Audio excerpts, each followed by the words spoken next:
Hey, tonight on Optimized Hardware, we're going to do something a little bit different. Tonight we're going to do some routine maintenance on a custom loop. And if you have a custom loop, and maybe you bought one that way or you built your own loop, most people I would assume have built theirs, you got to change your coolant. If you have colored coolant or solids, it's a good idea to do every 6 months. If you have clear coolant, they say once a year. I'm not due to change my coolant yet, but I had a couple tubes that I had rebent the other night, and they're a little complicated as far as the bends go. So one was just a simple 90, but one has a 180 in it and another 90 on it. So I did those off camera earlier. We're going to change out the coolant with some fresh coolant. We're also going to take apart my water block and just take a look at the the jet plate and everything inside of it and the O-rings, and make sure it looks like it's in good shape, and replace the thermal paste with what I always use on my loops, which is Cryonaut Extreme from Thermal Grizzly. And we'll show how to drain the system, fill the system, and get it back up and posted. Be a lot of fun, so let's get ready to maintain a loop on this week's Optimized Hardware.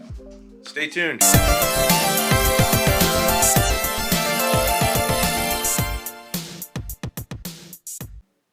Alright, so a couple small items you're going to need before you get started, and we'll go over it really quick.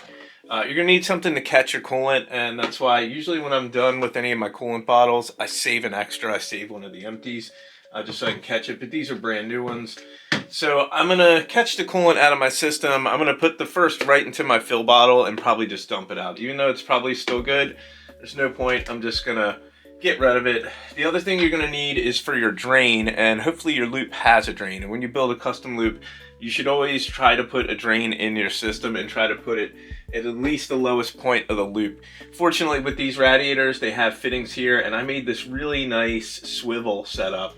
And I have the EK quick drain here, which you just pull that out and then you're all good to go. So that will swivel, and I can swivel it down and out of the way, and it'll just drain the coolant. So that's kind of nice. So I'm going to go ahead and actually put this, which is it's basically just a nipple to go onto this soft tube, which I'm going to drain out of, and insert that there now. Just go right into that quick disconnect. Now, you don't want to touch that thing until it's time to drain, so that's important. So that's all ready to go. I've got a piece of just hose from, just a soft tube from, this is like some EK tube I had laying around. I use that to go to my coolant bottle and drain. Good idea to have just an electric screwdriver, and it'll be for disassembling stuff, but at the same time it's also going to be for, I'm going to replace a tube. This special tool here, I believe this is a Primo Chill piece. I use 16 millimeter tube, but you can smooth out any rough edges or trim down a tube that might be too long. This is a brand new tube that I just bent, and it's a little bit of a complex piece. So that can be a little tricky. So I might have to knock it down a little bit in a couple spots, shorten it up on the bottom, I'm assuming. And the same with this right angle tube. So I prepped, a 90 in advance to replace this piece here, just because it had a little scratch on it just from like working on it and playing around with the PC over time. And I did this loop back right when the 4090 kind of just dropped. I had got this as soon as a water block came out and set this loop up. It's gone through a couple variations, but I'm happy with the way it looks now. And I just want to do some prep maintenance for this PC. So I got a really nice 90 here to replace that one that has a couple scuffs in it. And this other one here, which is a little bit of a more complicated bend, it's not tough if you practice, but this one has just an odd shape to it, and I needed to make it cant a little bit offset. So I did it in the bend. You can't see it, just looking at it, or even in the case. It's really like an illusion to the eye, but this should fit really well and work out perfect.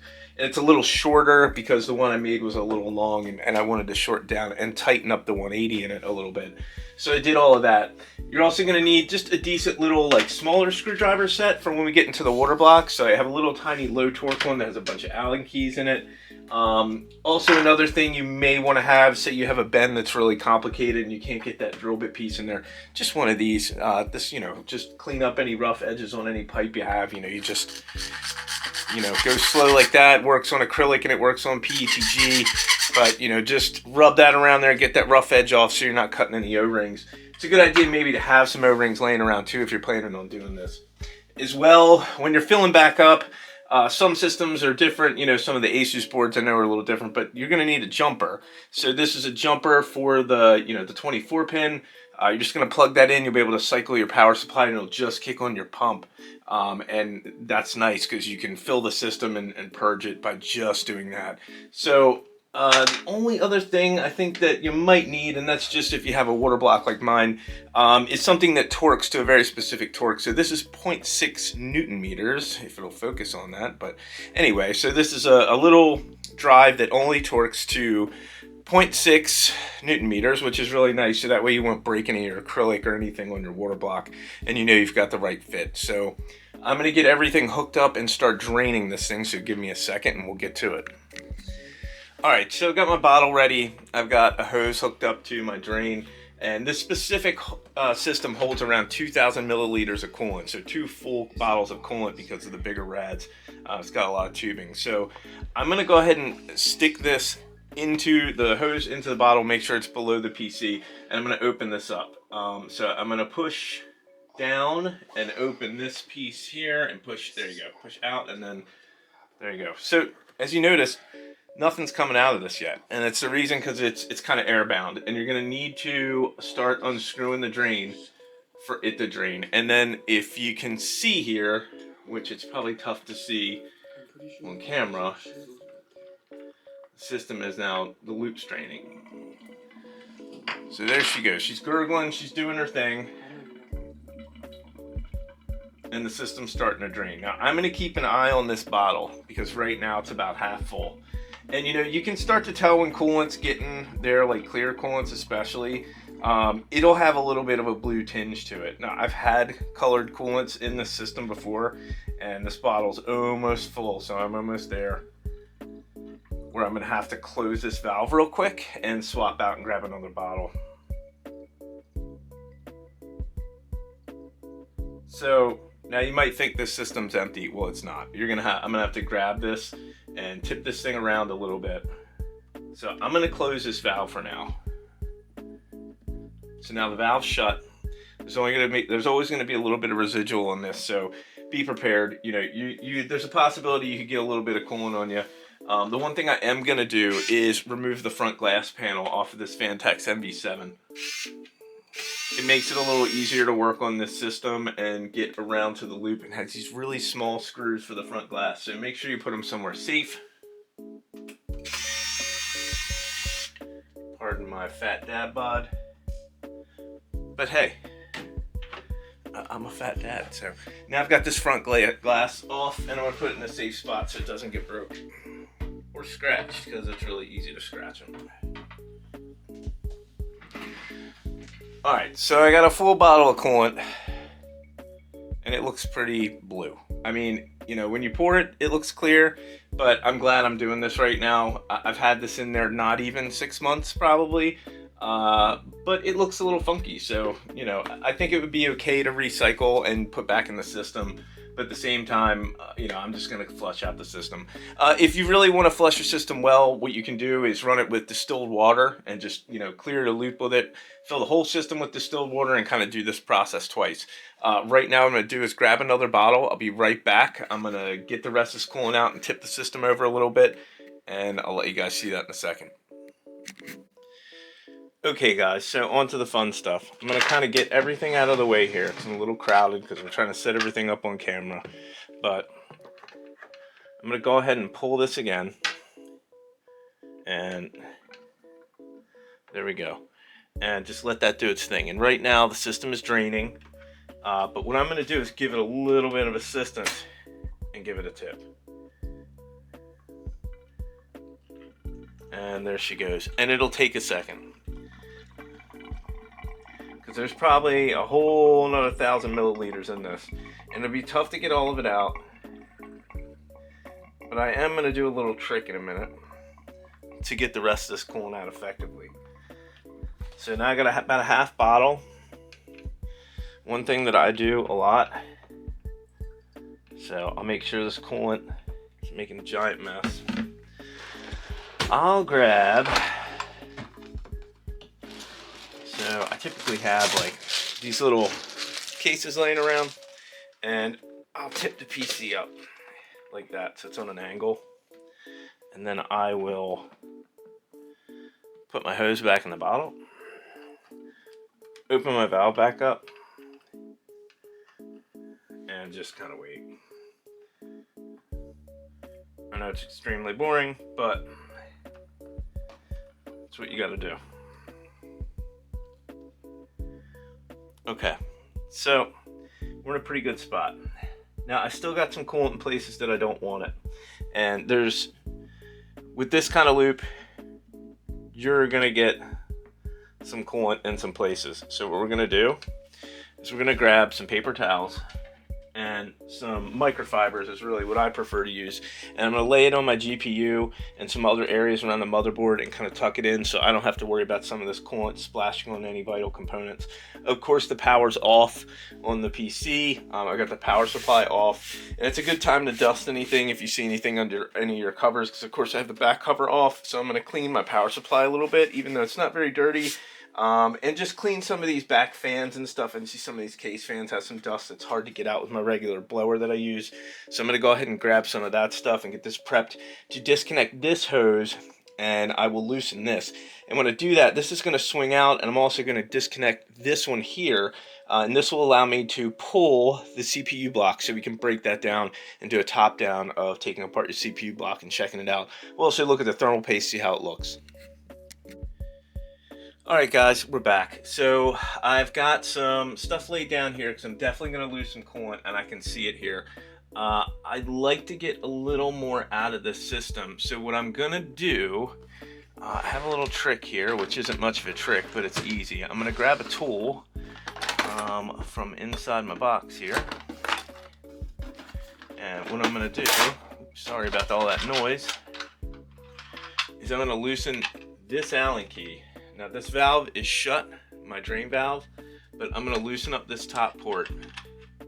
What that's going to do is start moving some coolant, and you can already start to see it moving, because it's hard to get all the coolant out of your system, especially depending on the type of build you have. So now I've got that set up. I'm going to set this over here, and I've got another little trick that I'm going to use that I regularly use. So I'm just going to set this on the table. Shouldn't go anywhere, and not much should come out. I'm also going to reinsert my top plug, and this is part of the reason I'm doing this. Is my one tube on this top side kind of blocks off my fill port a little bit, and it's not like it's a big deal because I only get in this fill port like once a year, but I don't want to drop it and it goes into a fan or something and gets stuck, and I'll have to pull it apart, and that wouldn't be fun. So what I'm going to do is I'm going to look for a 90 degree. So I've got a 90 degree. I got a ton of fittings in my arsenal here for liquid cooling. I'm going to grab one, just kind of any whatever 16 mil that I have fitting that'll hold my 16 millimeter tubing. I'm going to take it apart. I'm going to insert 190 into there. And this one's a little sharp. That side's cleaned up. Okay, so that's good to go. And just like I'm doing any normal tubing, I'm going to get that set up, push that in. Oh, you know what? That makes sense. This is a 14 mil, so my bad. Give me a second while I find in my scrap tubing drawer a 90. Oh, and there we go. Got plenty laying around. So if you don't know how a loop works with custom loop fittings, you usually have your fitting, an O-ring, the fitting itself. And these are just some cheapos that I had laying around. So I'm going to do that. And I really shouldn't do this because I'll probably just pull this apart, but what I'm going to do is this open port that I have here on the top of my rad, I'm basically going to put this extension in so I get something on it. There we go. I'm going to screw this onto here, up top on this port. I'm going to back this camera up, sorry for bumping it. It's a little bit of a rough production tonight because we're just strictly on my camera and nothing else. But there we go. Now I can take this and apply air to this and open the drain, which I've done. And as long as this port's sealed, I can blow right into this tube and it will push coolant out further.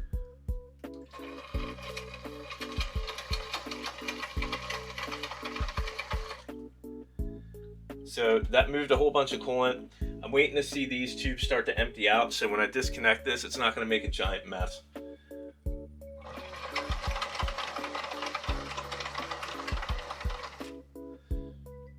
A little better.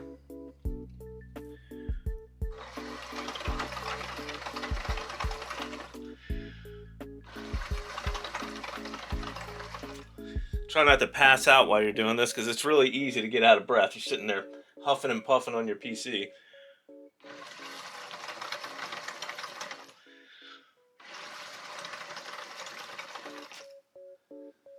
Alright, so we're looking pretty good.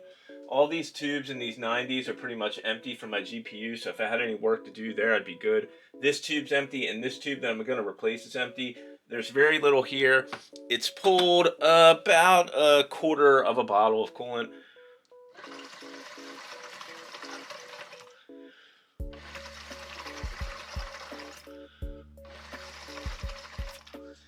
So looking pretty good. I'm also going to tilt the system a little more, and it's going to fill that tube up, and I can see those two tubes filling up on the CPU. Now this PC's pretty heavy, so you know, be careful if you're doing this with your loop at home, and that's why I always tell everybody, remove all your glass, get everything out of the way so you're in good shape.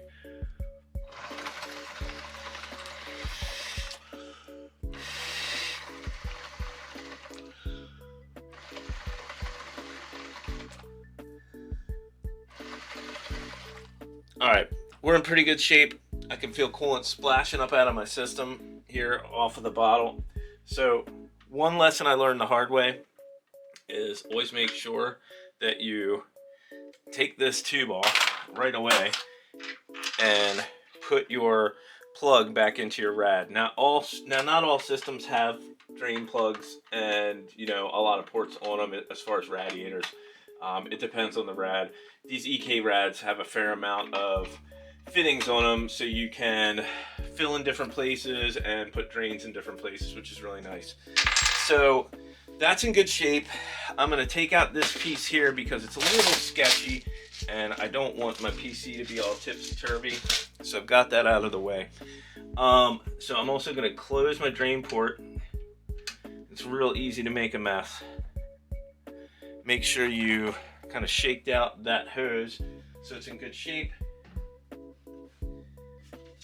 Okay, and now onto the fun stuff. We're gonna disconnect these ports here and make a little bit of a mess. Now, fortunately, most PC coolant isn't super conductive, so there's not a lot to be afraid of. Don't freak out. So the first one I'm gonna pull is the one that's gonna make the biggest mess, and there it is. Important thing too, grab your O-rings and your fittings right away. Make sure you have them and put them to the side. So all the fittings that you're taking off and dealing with, you're good to go and you haven't lost any O-rings, because if you don't have any spares, you can be in a real spot. Okay. So yeah, it dumped very little coolant. Got my O-ring and my fitting off to the side. And with this piece, I can just pivot this out of my way, and I can pivot this hose out of my way, which is really nice. And if you look at my system, sorry about the shakiness, I set it up that way so this PC is easy to work on. You can remove the RAM rather easily, and you can get the CPU block out pretty easily, because I was swapping hardware between 13th, 12th, and all that, you know, all the different generations and motherboards. So I wanted to make sure that I could do, you know, anything I had to. So right now I'm going to go ahead and get started on pulling the CPU block out and making a mess with some thermal paste and all that good stuff. Okay, back plate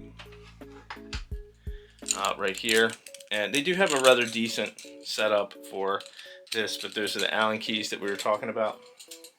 So you can see the water block just plopped down on those rags safely. No harm, no foul. So taking a look at this as well, you can see the coverage was pretty good on my CPU. It looks pretty gunked up, but not hateful. So sorry about all the bumping around, guys, but I'm winging this one. So now I'm gonna pull this piece off here. And this is our block, and the coverage was okay. It wasn't hateful. I'm gonna get this cleaned up and get the 14900K wiped down and break this block down. I'm gonna get my camera set up to go top down so we can take a look at this, and we'll take this piece apart, see if we've got any debris in the fins or anything, clean this with whatever we need to, and we'll go from there. So give me 1 second, and I'm gonna go to the top down. All right, guys, I don't know how the view is, but here's the block. And I just got some thermal paste on my hand, so we're gonna clean that off really quick. I just have this little old crappy mouse pad that I don't use for anything because I didn't feel like getting up my whole workbench. But I'm just gonna, at first wipe this off by hand because I'm gonna clean this off better, of course, with isopropyl alcohol in a second. But right now, I just want to get this sorted and cleaned off. So it's actually a pretty good surface just by hand there. So there's a little index mark showing where this plate, where the cold plate actually goes to the block, which is rather easy. So first step, first thing I'm going to do actually is break something down. I'm going to take these fittings off, so bear with me. Oh, sorry guys, didn't mean to get in your face there. So this big end on these EK tools actually will take these off. So I'm going to get the fittings off. And look, it's normal to see a little something on here. I've had this water block for quite a while. I'm going to get it cleaned up and everything. But it's it's almost time for me to replace. But at the same time, with the new stuff coming out, I don't know if I'll go to Ryzen or if I'm going to go to the new Intel this time around. This cooler may work for me or it may not. There's some rumors about what cooling solutions are going to work. They look similar, but I know they said the die is in a little bit of a different position. Maybe they'll make some offset brackets for the new Intel so you can use your old coolers with it, but we'll have to see. Last couple gens have been pretty friendly with that. So there, we've got that off, and there you go. There's that block, and here is the jet plate piece. And honestly, it's in really good condition. So there's a little bit of something, but barely visible, really just residual stuff. So it looks in good shape. So what I'll do is I'm going to rinse this out with a toothbrush really quick and make sure that's clean. But we're going to do that in a minute. So I'm going to set this off to the side. And I'm going to take a look at all these O-rings here and make sure they look like they're in good shape. I'm going to get this cleaned up as well and make sure that's in good shape. But I will clean everything up. So this is the next size down. So let's do that. I'm going to get this RGB cable out of my way. Some blocks have different, bolts in different places, but I will admit, as much as I don't like to, on the EK side, this is a really nice block to disassemble and take apart. There's a little bit of discoloration here, which is somewhat normal. Nothing crazy. It looks pretty good. Get rid of this nasty stuff. There's that. Another one, and you can see all these bolts are the same size, so all these Allen key screws are the same. The thing I want to do is check out all the O-rings and just look at the front side of the plate and just see if it's discolored or anything. Like I said, at this point, there's no way I'm gonna move on to replace another LG 1700 block, because it just doesn't make any sense. But you go ahead and take this. It's like your little RGB strip. Be careful with these guys. I've had a lot of these EK pieces be very, very brittle and like to break. So this is loose and it will come off. There you go. Okay. So there's that. Honestly, looks to be in pretty good shape. The O-ring looks to be in pretty good shape. I'm just gonna clean this off and wipe it down and really call it a day. It's in actually really good condition. So the most important thing when you're going back together with these is to just keep them dry. I really don't see a need to do anything on this side as far as the plexi. It looks to be in really good shape. I'm just going to tighten it back up. This side, these O-rings look pretty good as well. I like to take these right away, dry them off, these O-rings, and pop them right back into here because they will get lost. So I have spares, but why risk it? So there's your O-rings. The plate looks in pretty good shape. I'm just going to wipe it off with a paper towel really quick. And the other thing too is if you clean any of your plates with like alcohol or anything like that, make sure it does not touch the plexi. If you have alcohol touching plexiglass or any of that, you know, acrylic stuff, it's going to make it foggy and nasty and look really bad, and you're not going to be a happy camper because it's just going to look like crap. And me personally, I would just replace it. Now there's some like staining on here, but literally you'll never see this. On this side too, everything looks okay. I'm not really concerned. Seen guys go kind of psycho and like super polish these up, but shouldn't really be a need. So I'm happy with this piece. It looks to be in good shape. Everything looks to be healthy. So what I'm going to do is slap this sucker back down and get it back together. So really not a lot going on here. So these fit right in there like that. Kind of can't miss it. Now if you'll notice, when this is wet, a lot of times it looks like the block's like it's like bleeding through the block. The only thing I can say is just really make sure it's dry. You can blow this out as well. I've seen that work for a lot of people, but the O-ring, as you smash it down, will start to push water out. Now it will evaporate over time with heat, so don't be concerned. And if you look here, I'm glad I'm getting ready to go to a new platform change because this one has some little cracks right here where the RGB port is, but it is a seal, so that crack does have me a little bit concerned. I'm not super worried about it because I know it's going to be okay, and I'm going to use this tool, which should keep it in a good spot, so it shouldn't be a big issue. And just make sure everything looks cleaned out. A lot of times I'll use like Q-tips and whatnot on this. Paper towels really aren't the best. I usually use coffee filters for this stuff because they don't have a lot of dust or anything. And just blow it out, make sure it all looks okay. But right now I was out of coffee filters because I don't even own a coffee pot anymore. Everybody has like Keurigs and all that other stuff. So there we go. That appears to be in pretty good shape. Blow it off. I'm happy with it. Flip this back over again, and just for the third time, put this on there. So that's on, and I'm gonna start torquing this stuff down. I'm gonna take my RGB block and put that back on. You just make sure to fish this piece through your RGB cable. Just right through that port. Try not to nick it, because if you nick it and it hits that metal, you're gonna find out the hard way. Well, everything looks good. It's all back in one piece. Now we just need to retorque everything. As I said, I can see the O-ring compressing. And this is why I like to have this little tool, because you have a lot less likelihood of cracking this. But I'm just going to hand tighten all of them first in reverse order of operation, but everything looks okay. Get those tight.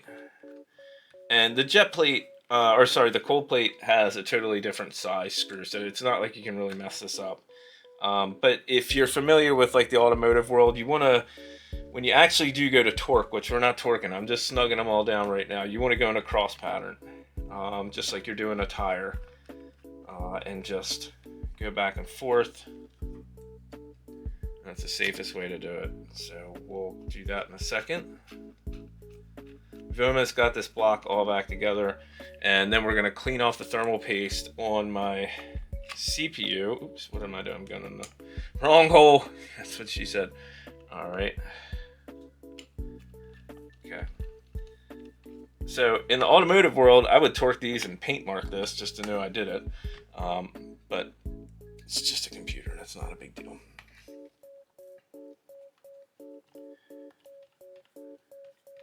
So I'm going to start this in a cross pattern. So this will only go, and you'll hear a pop, to 6 Newton meters. So that's 6 Newton meters, well, 0.6 Newton meters. So not even a full Newton meter. There you go. There you go. There you go. And there you go. Okay, so they're tight. And they're not going to go any tighter. So if you want to check them all once or twice, knock yourself out. The only thing I don't like is this thing does have like a pretty hefty pop to it. But everything looks okay. I'm happy with it. So got that all back together. This plate I need to run and do some boring stuff too. So I'm going to rinse this out really quick and I'll be right back and assemble this piece. Okay guys. Hi, I'm back. Sorry.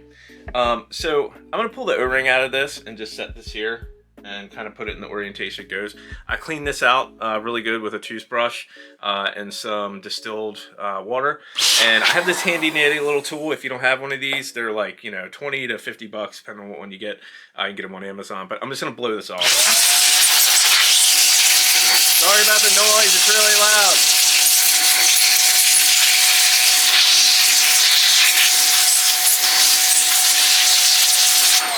There you go. Okay, so that's all cleaned up. I'm going to set this down here. And if you don't have one of those tools, they're pretty awesome. And I highly recommend getting one because it's what I clean my PC with all the time. And they work great.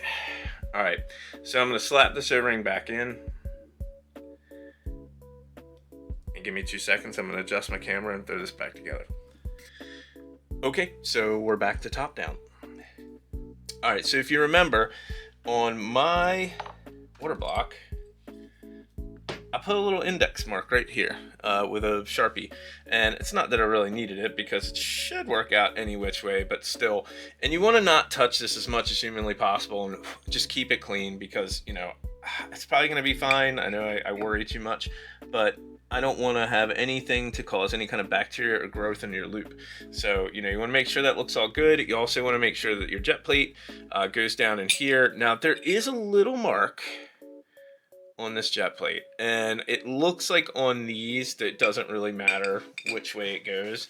And if you honestly wanted to lap your cold plate, now would probably be the time. This one seems to be pretty square, and I've got really good temps out of my system, so I'm not going to touch it. But some of them where you see this little dip here, I've seen that like have a matching groove.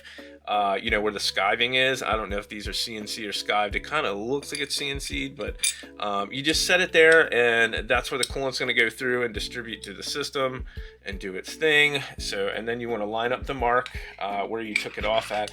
I like to lay this down and slide it so the O-ring stays in place, and I'm good to go right there. So I'm going to switch back over to my bigger bit, which is a 2.5.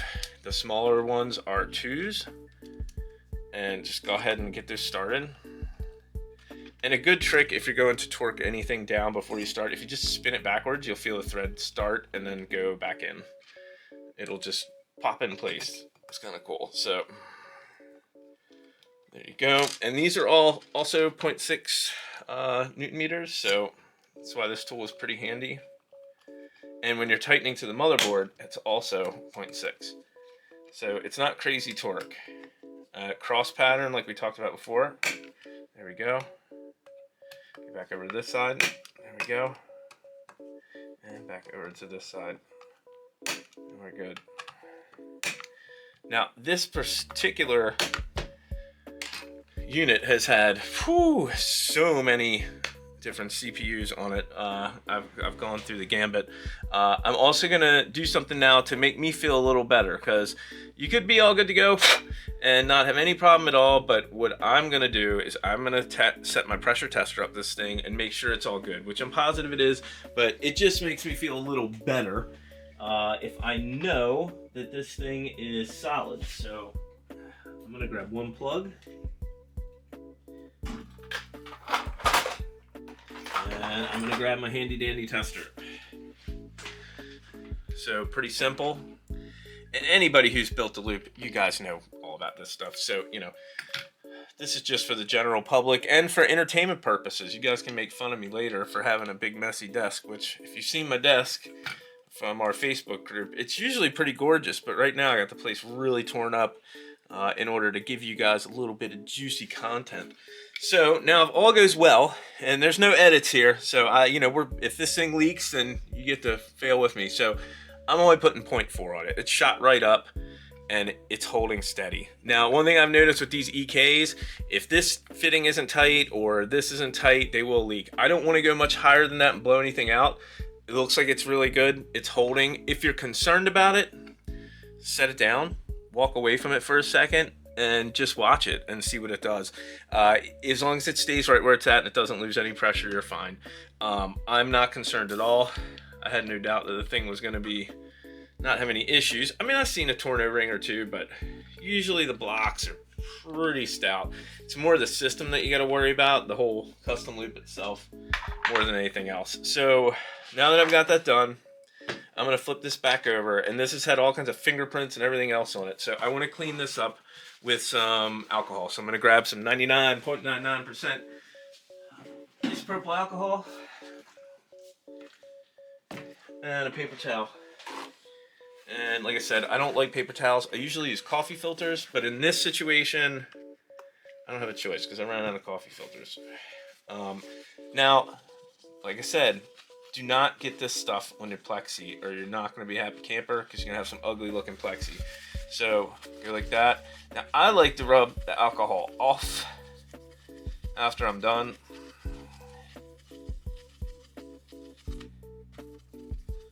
And that's good to go. All right, awesome sauce. Got that all wrapped up. What I'm going to do now is I'm going to switch over to another tripod and I'm going to put this stuff away. I'm going to clean off the thermal paste on the CPU and I'm going to go over my application, which is going to suck because it's, it's standing up, it's not laying down. But I'm going to reapply, sorry about bumping the camera, reapply thermal paste to the CPU on the board how I do it, which seems to work really well, and my idle temps are usually like 26, 24, something like that. They're really low. I mean, sometimes like 28 with whatever, but there we go. That's all cleaned up, good to go, and I'm gonna swap some stuff around. I'll be right back. Okay, guys, so here we are. I've got the 14900K all cleaned up. I'm gonna wipe it off one more time because I see a little bit of dusty on it. Actually, you know what I'm gonna do? Sorry about blowing your ears out, guys, but I'm just gonna hit it with that, which does the best job. It's had a little bit of stuff on it. So this is all cleaned up and ready to go. So I've got my Cryonaut Extreme, and Roman, don't kill me, buddy. I always use your paste. And I was using your 13th gen contact frame on here, but it was acting a little funky after I did that. And I mean, it posted and everything, but I switched it over to my other system. It didn't have a problem with it. So this one seems to like this thermal right piece, so that's what I'm using. And apologies, big guy. I really like your stuff. But give me 1 second. I'm going to apply some paste and then I'm going to grab a spreader. So these only come in 2-gram tubes and this stuff's super expensive. So it's like $24, I think. So I'm going to do a strip there and a strip there. And I'm going to try to make that work and save the rest if I need it for like a GPU or something or anything else. But give me 2 seconds. I'm going to grab a spreader and we're going to lay it down. All right, so I've got my spatula out, and I'm going to start spreading this stuff around. Now, here's my theory on thermal paste. You can have too much, and you'll be okay. But if you have too little, you're in trouble. So my goal with especially 14th gen is to go across the whole IHS. And if you okay, guys, well, oddly enough, my battery died when I started that little wrap, so I'm gonna have to see where I got in the edit. But to get you back up to speed, I've got new thermal paste on here, looking pretty good, pretty happy with everything.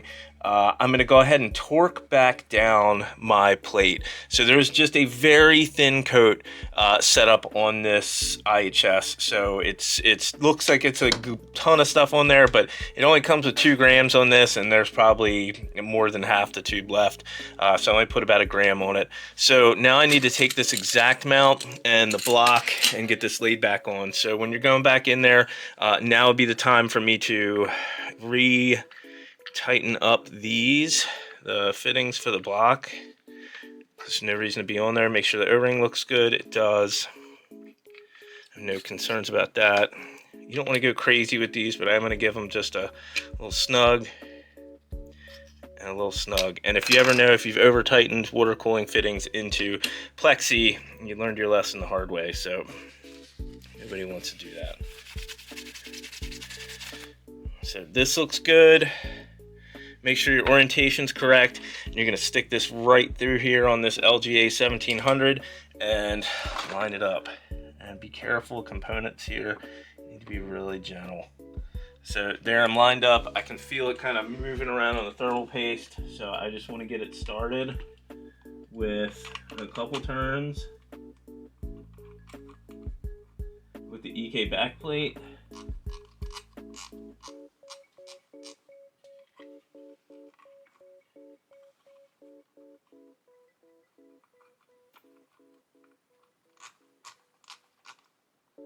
There it goes. And what I've noticed, if these EK backplates, you kind of gotta push them down sometimes to get them started. And you might have to like wiggle it around a little bit, just to make sure you can get all 4 threaded. So I have 2 threads started, so I'm safe to let go.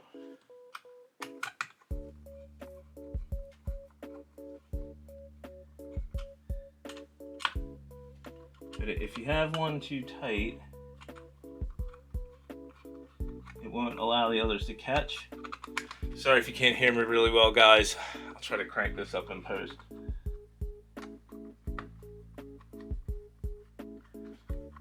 Alright, so all of them are started. And this is where I like to be pretty careful. And I go 3 turns at a time in a diagonal fashion on the 4 bolts. So you've got a square, so you go across from each other, 1, 2, 3 turns, 1, 2, 3 turns, back and forth until you can tell it's ready to make that torque pop noise that we heard before when we were doing this on the bench. And they do feel scarily tight, and you'll start to feel the torque wrench want to twist and pop, but that's when I kind of stop on the one and I'll move to the other. And sooner or later you're going to hear that distinctive torque noise. And oh, it's so clear. Okay, there's 1. There's 2. There's 3. There's 4. Okay. And I'm just going to double check them. All good. The exact mount system is good to go. So that's all 4 in. And I can button up my motherboard in the back because there's a little cover plate where the back plate goes for this Phanteks MV7. So we're in good shape. So now what I'm going to do is move some stuff around, and I'm going to swap out 2 of these pipes. So give me 2 seconds. Now guys, just so you have a realization of like when you're really like in the custom loops and you're doing a lot of them, if you're like me, and I'm sure a lot of you are, how many iterations of 1 tube bend will you make? Here's 1. Here's 2. It actually looks perfect, but here's 3. I was like, I'll do a shorter one. I didn't like it. And then like a medium one. I didn't like that one either. So all this stuff, which I can use on other bends, you know, I'll steal this 180, I'll steal a 90, I'll put it in another build. But, you know, how frustrating is that? That you want to keep it so perfect that you're willing to sit there and bend. And I have just a stockpile of 16 mil and 14 mil and acrylic and PETG, and I got everything you imagine. Oh, look, there's another one here. It's like they're all over the place. You need that perfect bend. I want the least amount of marks, and I just want the right symmetry. So when it's all together, it looks beautiful. So, you know, say something in the comments if you guys are on the same page and you deal with the same crap where you just bend the 1 pipe 50 times just because it's got to be perfect. Let me know, guys, how frustrated do you get when you're trying to make that perfect bend for, you know, it's a spiral or something goofy or a double 90 or whatever. So, but anyway, I'm gonna get back to throwing this thing back together. All right, got this 90 all trimmed out, so I'm gonna go ahead and clean that one up. What's nice too is I bent these last night so they're not wet, so I can just blow these out and they'll be just fine. So just knocking off the rough edge. And when I say blow them out, I'm gonna take this bad boy and blast it.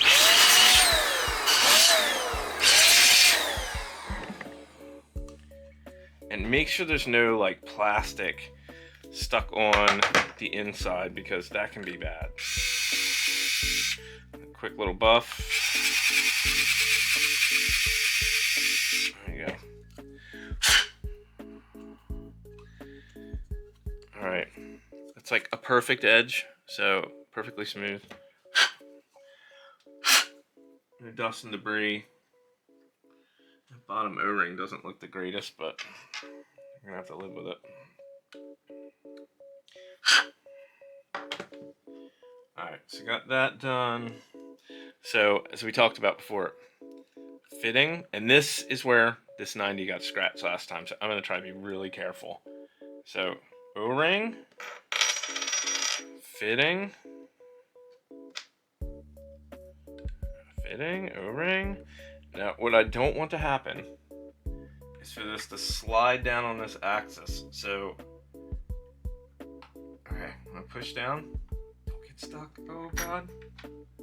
Alright, it didn't cut it. Thank god. I hate when you have a tight 90 and there we go. Okay, that looks good. GPU looks good. The line looks straight. It's really important to have good symmetry there. So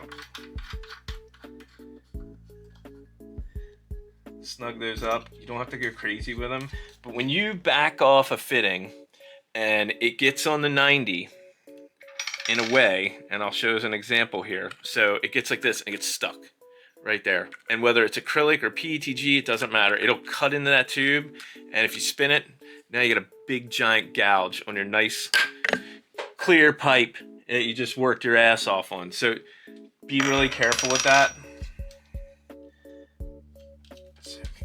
Tight, make sure O-rings don't feel funky and like they've gotten felt. Okay, it's good.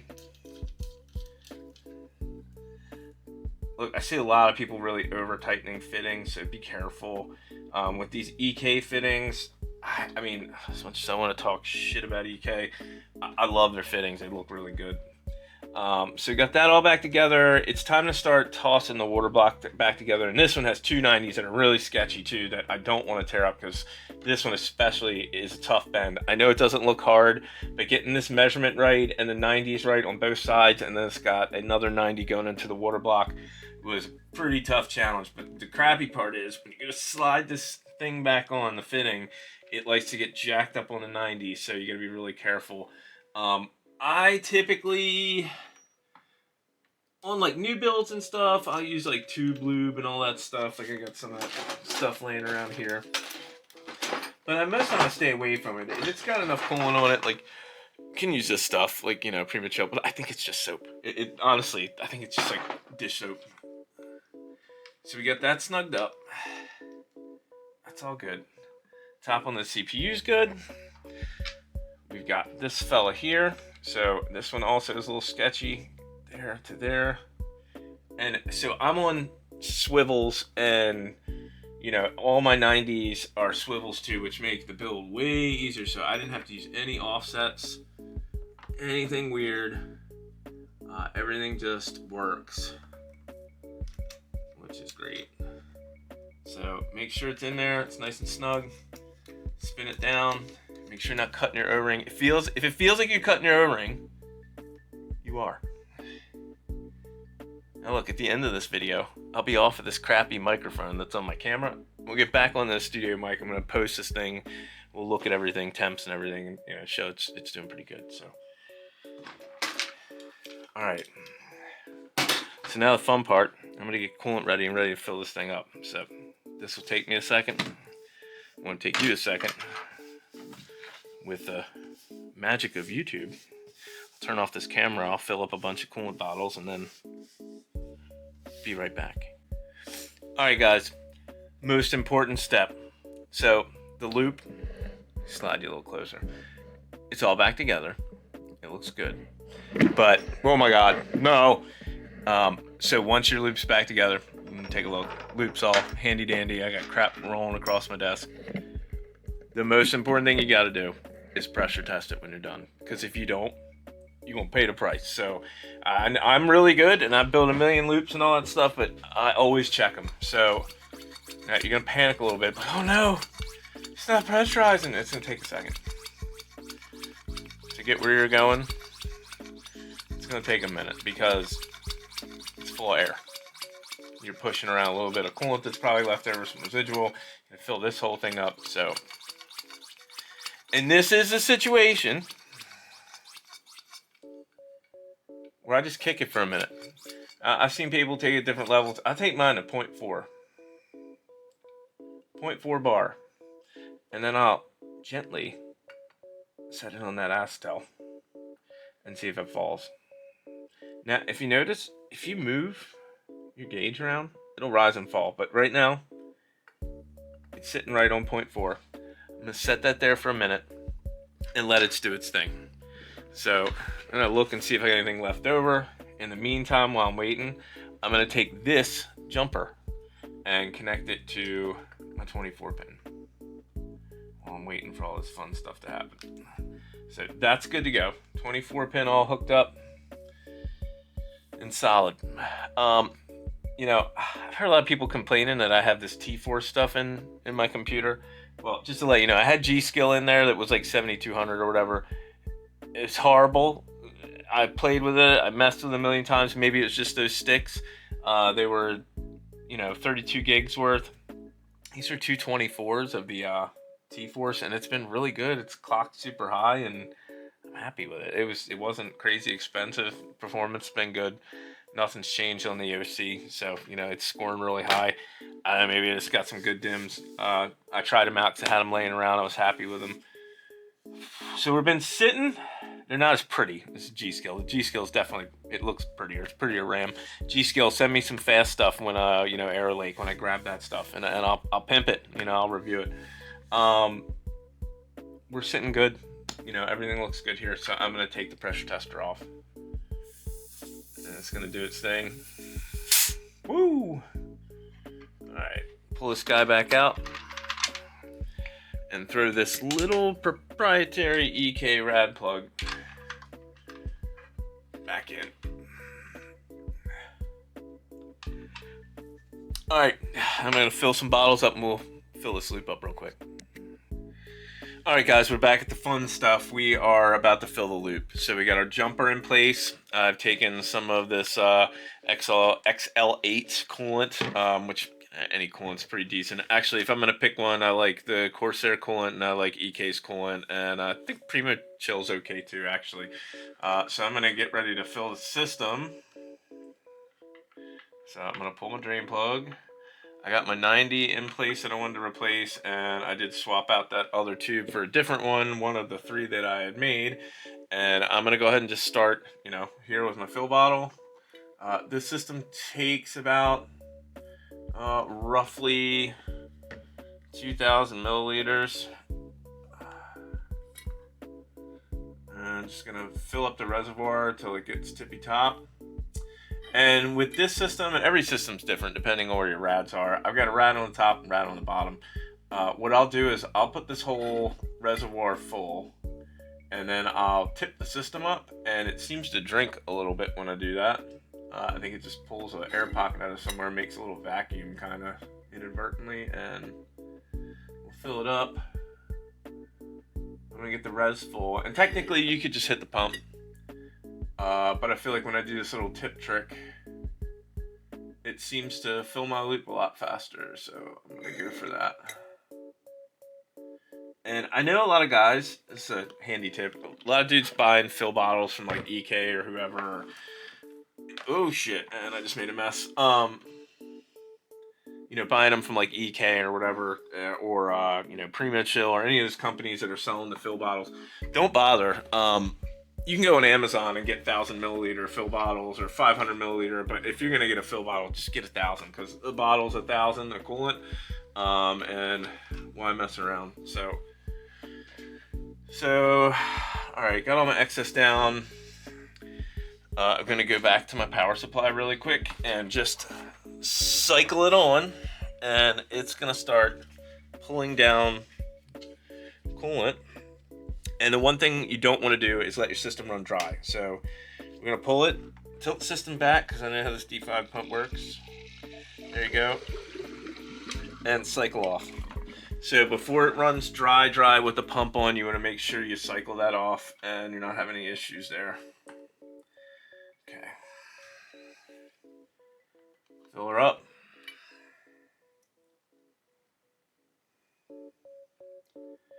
And you'll know when you're full. Like I said, I know I have a whole nother bottle to fill, so.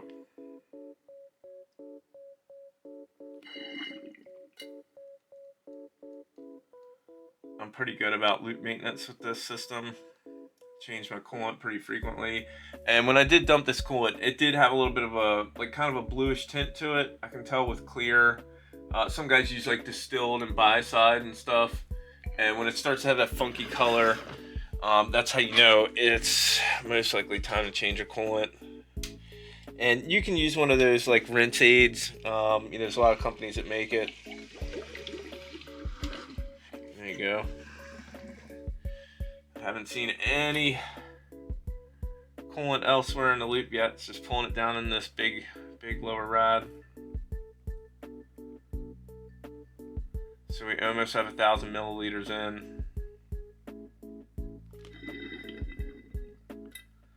Looks like there's only like 100 or 200 milliliters left out of this 1,000 to go in back into the system.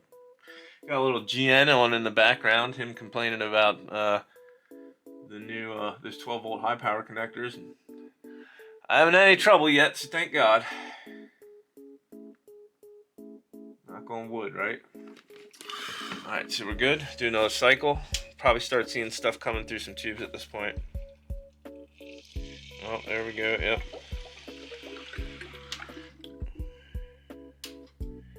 So you just want to cycle your power supply.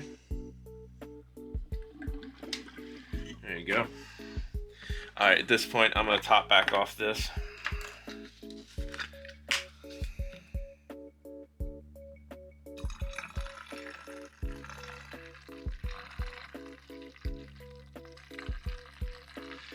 I had a little extra top off that I just didn't want to waste, so I'm going to use it.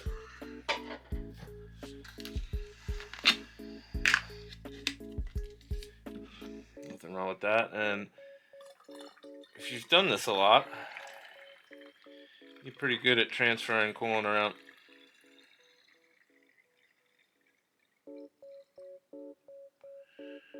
Alright. So that's 2,000 milliliters. Ready to rock. What I was saying, if you're going to buy these coolant bottles, I don't know if I'm repeating myself, just go on Amazon. You can get 3 of these bottles for like 10 bucks, 15 bucks instead of spending $29 or $30 with one of the liquid cooling companies that are selling those. And, it's insane to spend that kind of money on a bottle that costs them like $1. You can also go on like MasterCar or MSC, one of those sites, and just look up wash bottles. They use these things, like tattoo artists use these too. So why spend the money? Because it's a PC thing. They just mark it up like 150% and figure we'll make money off of people. Get yourself, these are from science, these aren't from PCs. So, all right, so we're gonna cycle it again. And it's gonna do its thing. My alarm's not going off anymore. Getting close. I still don't have this tube with any coolant in it and no coolant coming up here yet, so I'll know when I'm getting close, which it will be soon. Now, while I was off camera, I did do a rinse with distilled water and flushed it back out, just for my own. Makes me comfortable, but this is the most fun, is actually just filling the loop with some coolant. And yeah, I've used colored coolants in the past, but if you're like me, I'm pretty OCD. What happens when I use like colored coolants, you end up having to clean your water blocks. which isn't fun.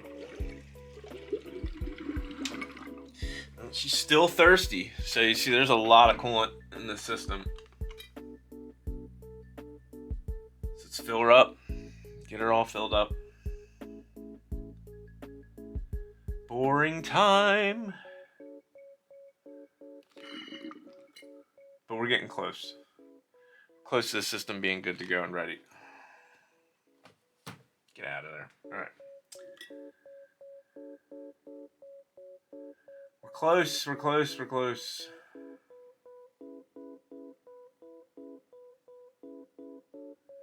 Yeah, and I noticed when you, whenever I do like a distilled water flush, you'll always see like it's never a perfect science. Sometimes you see like you nicked the O-ring or something, a little chunk of something. And, you know, that's why I like to flush the loop. Oh, we're close. We're getting there. She's definitely got about 2,000 mils in her of coolant. There she is. Okay. I'm feeling right now I'm going to be able to sit down and walk away. I know my system pretty well. See, it's going to drink a little bit. And it's going to work its air through the system. While I'm in here, I'm going to wipe down some of these spots that get a little bit of dust accrued while I can get to them.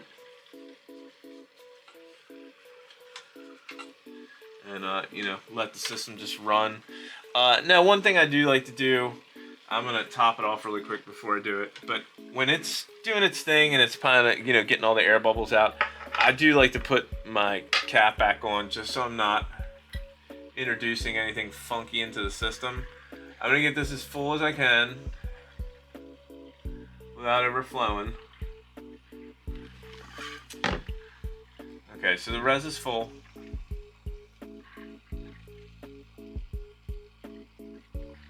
Going back together.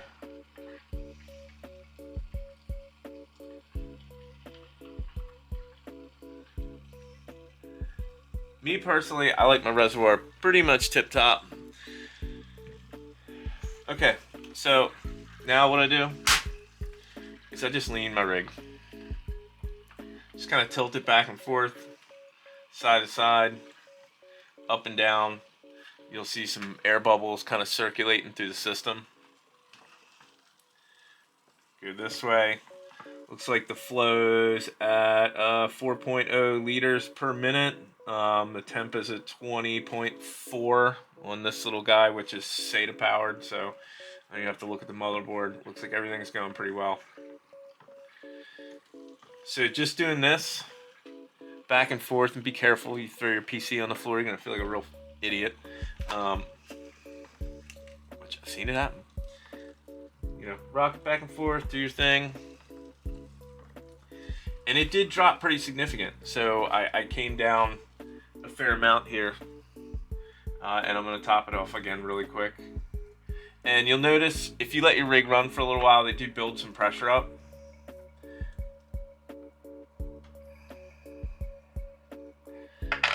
And it will come back up with temp. So I'm going to get that right to the top. And I usually tilt it back a little. This is just my system until it is like literally coming out of the hole. Okay, so I got a drip about to start. So quickly grab that plug, cap it off.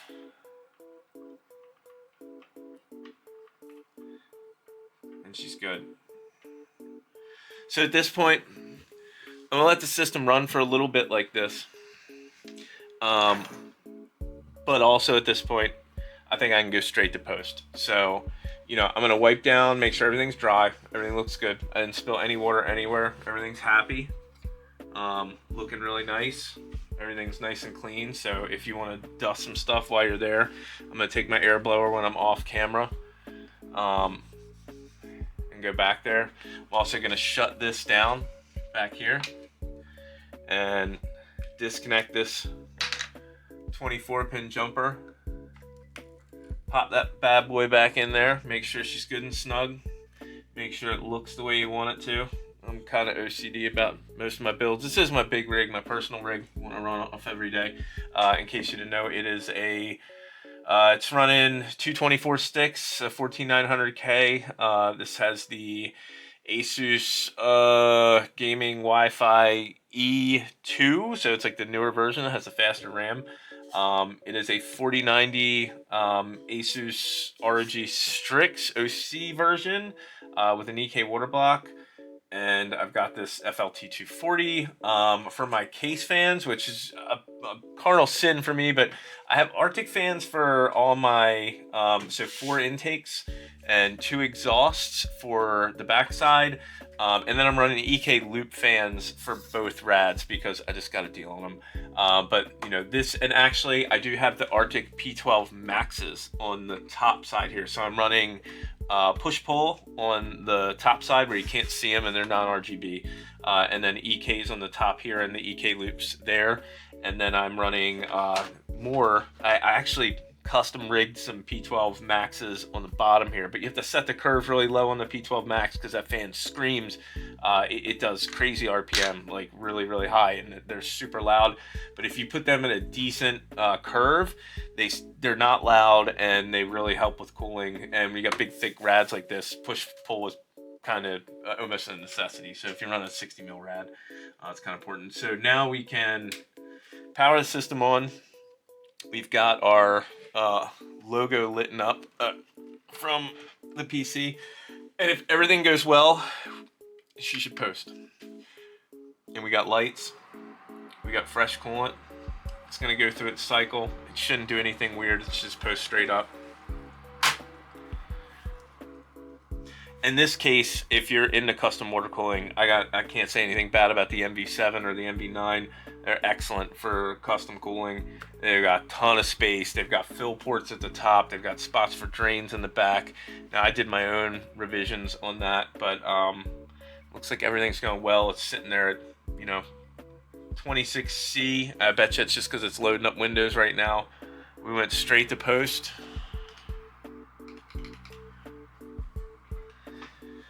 Yeah, and she's happy.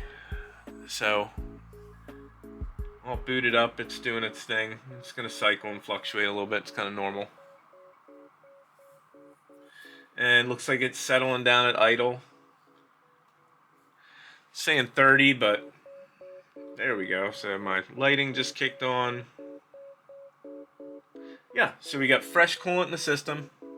You're going to have some air bubbles in here. I don't know. This system seems to be pretty good about flushing the air out of it pretty quick, so you'll notice that stuff go away. Right now I'm seeing the idle temps that I expect to see, anywhere from, like I said, 19 to usually 25 or 26. When it's, and the ambient temperature here is pretty cool. I keep it usually right around 60, anywhere from 64 to 68 degrees Fahrenheit in my office at any given time. So yeah, the system's quiet, looks good. Our flow rates are really good. The water temp's at 21C. We're running at 4.1 to 4.3 liters per minute. So looks like this little bit of cleanup and maintenance went pretty well. I did look at all the old coolant, saw if there's any debris or anything funny in there. Everything looked really good. It's just a little discolored, so that's why I wanted to change it out. So now you have a really nice, clean looking system. It's all ready to go and looks beautiful. So, the bends turned out really good. I got that 90 replaced that had those scratches in it that I didn't like. I got them all sorted. The system looks really good. So I'm pretty happy with everything overall. The water block turned out really good. It didn't have any gunk in it. I probably didn't need to do this, but it was nice to do this tutorial, and the water looked a little yucky to me in general. So it's tough to see with the lighting, and honestly, I couldn't even tell the water looked bad until I put it in a clear jar. Until I got it in this, and I saw that it didn't look clear like this does here, this coolant. It looked blue. And I had blue coolant in this PC maybe a year and a half ago, and I really flushed it out and did a cleaning cycle with it with detergents, some that you can buy. But yeah, I think this turned out really good. So if you need to maintain your loop, this is a really important process. See a lot of guys saying like, "Oh, you can run for years. I've never changed my coolant." And then when their blocks and the nickel plating's falling off and they're really upset that, what's wrong with my blocks? It's going to be okay. I mean, yeah, it is, but it looks like crap. So my blocks are gorgeous. This one had not had a lot of maintenance on the CPU block. My GPU block looks immaculate. The nickel plating's all there. I've got no leakage anywhere, nothing goofy. Like, it's not like, going, sometimes the plates will like go past the O-ring, kind of get funky. But yeah, looks really good. Turned out really well. I'm going to clean everything up, get all my glass back on, and get my PC cleaned up. And then we'll go back over to the computer and get this camera back on there and get some good audio in. So apologize for the audio this week, but hopefully it was worth it and you learned something maybe. We'll see you in a second. All right, kids, what did we get into tonight? So tonight we changed out the coolant in the system. Looks great. All the air bubbles are already worked out, and she's running cool and quiet and happy. So that's awesome. We also checked out our water block and made sure there wasn't anything nasty growing in there. And it looked absolutely awesome because I maintain my loop regularly, which is really important. We applied new thermal paste to the system using some of that Cryonaut Extreme, the pink stuff on there, and the temps are looking good, sitting at 26C, so I can't really complain. And we also learned that it's not that intimidating to work with custom water cooling. You just need to take your time and be methodical, and it's fun. I honestly like it. I think it's a blast. You look over at your computer and you go, "Oh, she's sweet," because they look great. You can build a symmetrical, beautiful build that is unique and built exactly the way you want it. You can make it look how you want to look. You don't have to just go with the regular, same old. When I see PCs that are just your average builds or pre-builds or even just your standard like AIO or air cooler stuff, it's hard to be unique. With custom water cooling, you can make your own bends. You can kind of make the pipes the way you want to do it. You can do soft tubing as well, and that's a lot easier than hard tubing if you're intimidated by hard tubing. So don't be scared of custom water cooling. And if you are scared or you're interested in doing it but don't know where to start, come over to our Facebook group at Custom PC Builders, and there's lots of members there, almost 90,000 members there that can help you out with planning a build, planning a loop, or if you have software or hardware problems, we're here to help. We've got a great moderator and administration staff there that are looking out for you guys, making sure that everybody's playing nice together, and that we are sharing the coolest things that we can and the newest products, and talking about the new things that are happening out in the tech community and the PC enthusiast community. So please come over and join us. We'd love to have you and be a member, share your builds, share your desk setups, ask questions, get some help. That's what we're here for. Also would like to thank you, Green, for supplying us with some cool stuff and keeping the community all charged up. And I would like to thank you, the viewers, for hanging out with me while I ripped my rig apart and did some basic maintenance, and I hope you guys learned something. And if you think I did something wrong or right, please comment in the comments there below, and like and subscribe, guys. I really would like to grow my channel and keep doing some goofy stuff. And I'm new to this, so I'm just figuring out how to be comfortable in front of the camera and talk and just not choke up. It's stressful just sitting here talking to a camera and trying to connect with people, but I'm an enthusiast like you guys. Yeah, I'm into overclocking and all that stuff and building loops and all, but I'm just a nerd like everybody else, and would like to grow the channel and have you guys grow with me. And if you have any questions or want me to do a video on anything, please hit that in the comments as well. I'd like to get some feedback and see what you guys would like to see. And I hope you guys had fun. So on that note, we'll see you in the next, probably next week. We won't do tech news. I think we're going to do a little budget build next week. So that should be fun. And the week after that, tech news will drop. So we'll get that in there as well. And thank you for tuning in to another optimized hardware. You guys have a great week ahead, and we'll look forward to Arrow Lake coming out soon, and I'll get my hands on that and see what that thing does. But thank you for tuning in. Take care. Please like and subscribe. Catch you next time.